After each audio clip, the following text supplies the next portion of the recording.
Bismillahirrahmanirrahim. Assalamualaikum warahmatullahi wabarakatuh.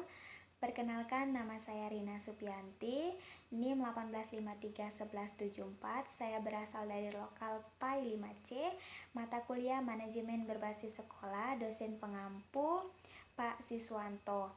Baiklah, di sini saya akan menjelaskan tentang desentralisasi dan sentralisasi pendidikan. Pengertian desentralisasi pendidikan.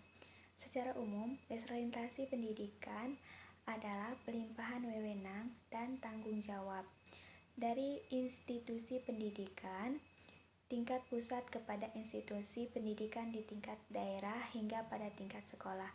Desentralisasi mengandung arti pelimpahan kekuasaan oleh pusat kepada aparat pengelolaan pendidikan yang ada di daerah pada tingkat provinsi maupun lokal sebagai perpanjang aparat pusat untuk meningkatkan efisiensi kerja dalam pengelolaan pendidikan di daerah. Jadi, dari pengertian desentralisasi di atas, maka dapat disimpulkan bahwa desentralisasi pendidikan adalah pelimpahan kewenangan yang lebih besar kepada pemerintah lokal atau kepada dewan sekolah untuk menggunakan input pembelajaran sesuai dengan tuntunan sekolah dan komunitas lokal yang dapat dipertanggungjawabkan kepada orang tua dan komunikasi secara konseptual. Desentralisasi pendidikan memiliki dua jenis. Yang pertama, desentralisasi kewenangan di sektor pendidikan dalam hal kebijakan pendidikan dan aspek pendanaannya dari pemerintah pusat ke pemerintah daerah. Yang kedua, desentralisasi pendidikan dengan fokus pada pemberian kewenangan yang lebih besar di tingkat sekolah. Tujuan dari desentralisasi pendidikan. Adapun tujuan dan orientasi dari desentralisasi pendidikan sangat bervariasi berdasarkan pengalaman desentralisasi pendidikan yang dilakukan di beberapa negara Amerika Latin, di Amerika Serikat, dan Eropa. Sedangkan dari pihak lain, tujuan dari desentralisasi pendidikan ini adalah untuk meningkatkan kualitas proses belajar mengajar dan kualitas dari hasil proses belajar mengajar tersebut. Maka desentralisasi pendidikan lebih difokuskan pada reformasi proses belajar mengajar.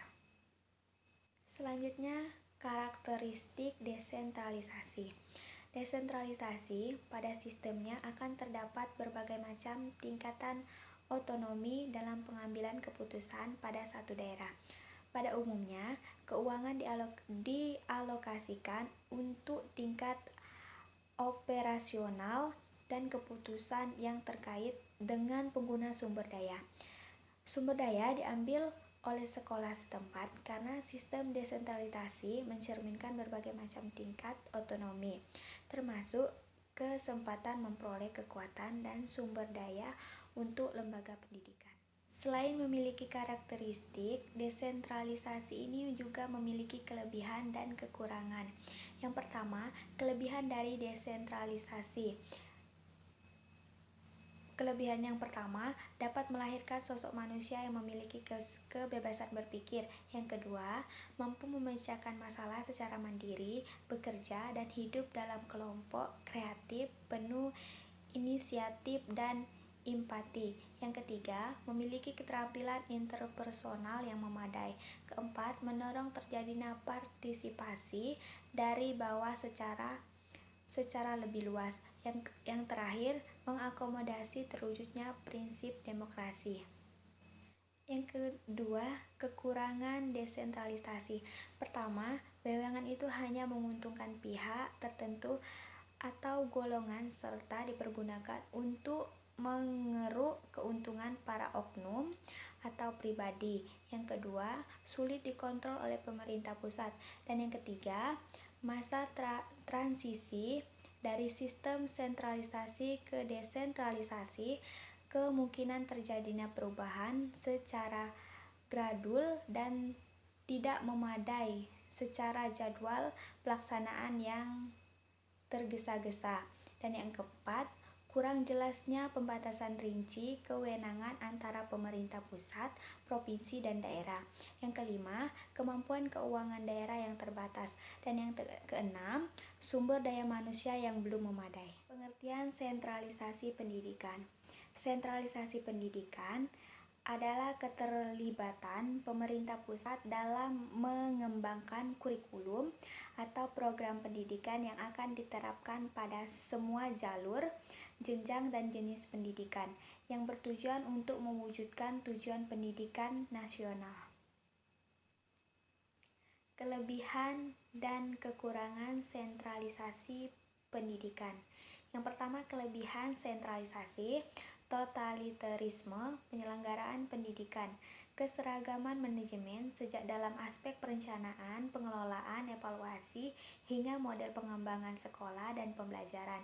Yang kedua, keseragaman pola pembudayaan masyarakat organisasi menjadi lebih ramping dan efisien karena seluruh aktivitas organisasi terpusat sehingga pengambilan keputusan lebih mudah. Yang ketiga, perencanaan dan pengembangan organisasi lebih terintegrasi. Dan yang keempat, peningkatan resource sharing dan sinergi di mana sumber daya dapat dikelola secara efisien karena dilakukan secara terpusat.